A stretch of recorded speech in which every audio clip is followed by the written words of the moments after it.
G'day and welcome to my Cities Skylines 2 tutorial series. Want some other great tips? Then check out the playlist in the description below. So probably one of the most common issues I'm seeing just now, not just in my own city but across YouTube and Discord, is high rent complaints. And I've watched a couple of videos and there's a few different ways people are dealing with it, putting down more parks or services, reducing lot sizes.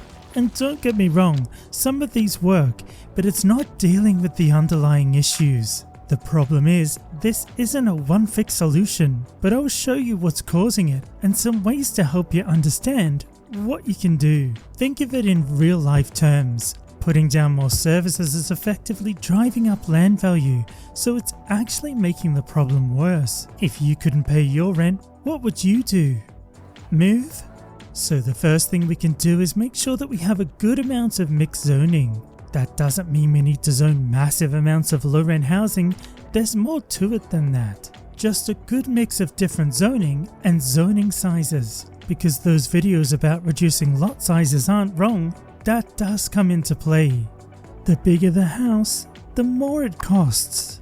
If you have a building that's split between 32 residents or one that is split between 2, there's obviously a huge difference in rent. But if we take a look here, it's also who's in the house and what their wealth status is that's driving the complaints. Sometimes you'll find, like this one here, it's just a child living in a house by themselves, which I do find weird and hope that's something that'll be fixed.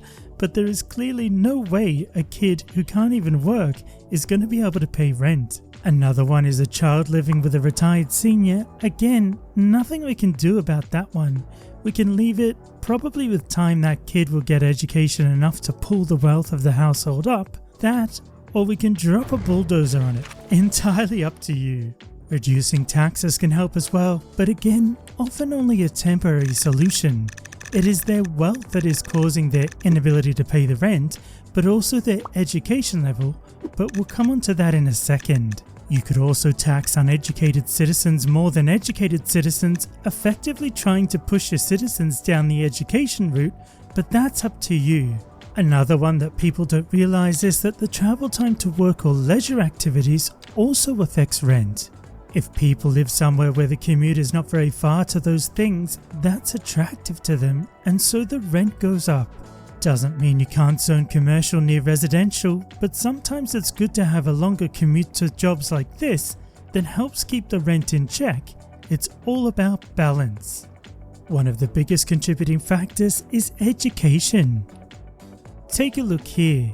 This citizen is uneducated. They're working, so they've clearly decided either that they wanted to enter work after finishing school, or that there weren't any education opportunities for them to study at, and that has forced them into work. So in this example, they're living in this house all by themselves and having to pay the rent, which they can't afford, and there's no other options.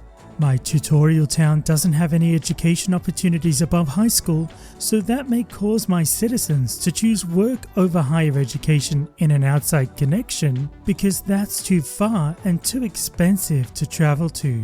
So one thing we can do is make sure as our city grows, we're providing education opportunities at all levels. As I said in my education tutorial, not all citizens will choose higher education, they may choose to go into work. And that's fine because our city will likely have job opportunities available at those levels, and somebody has to fill those, right? But also as our city grows, it will have job opportunities at higher levels, and if we don't have a way to educate our citizens to that level, the problems will start to show and progressively get worse the bigger our city gets.